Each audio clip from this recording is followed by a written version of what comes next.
அனைவருக்கும் வணக்கம். நான் மருத்துவர் பாலகிருஷ்ணன், காது மூக்கு தொண்டை அறுவை சிகிச்சை நிபுணர்.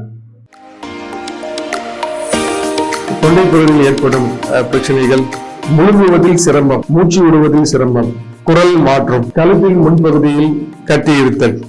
குழந்தைகளிலிருந்தே பார்க்கும்போது குழந்தைகளுக்கு அடினோடான்சிலைட்டிஸ், நாள்பட்ட பல வருடங்களாக இருக்கக்கூடிய சதை வளர்ச்சி, குழந்தைகளின் மேற்கொண்டு குரட்டை, இவையெல்லாம் குழந்தைகளின் வளர்ச்சியை பாதிக்கக்கூடிய தன்மை உண்டு. அதனை முறையான பரிசோதனை செய்து அதனை கண்டுபிடித்து அதனை அறுவை சிகிச்சை செய்து சரி செய்து கொள்ள முடியும். அந்த நாள்பட்ட குரல் மாற்றம், அது பிரச்சனைக்குரிய கட்டியாக இருக்கலாம்.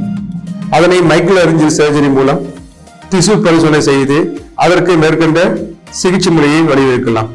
அந்த கழுத்தின் முன்பகுதியில் உள்ள கட்டி, தைராய்டு கட்டி, நாள்பட்ட கட்டி பிரச்சனைக்குரிய கட்டியாக மாறக்கூடிய வாய்ப்பு உள்ளது.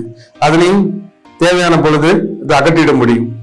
அந்த உமிழ்நீர் சுரப்பிகள், பரோட்டிட் அண்ட் சப்மாண்டிபுலர், இதில் ஏற்படும் கல்லடைப்பு மற்றும் வீக்கங்கள், இதனையும் அறுவை சிகிச்சை மூலம் சரி செய்து விட முடியும்.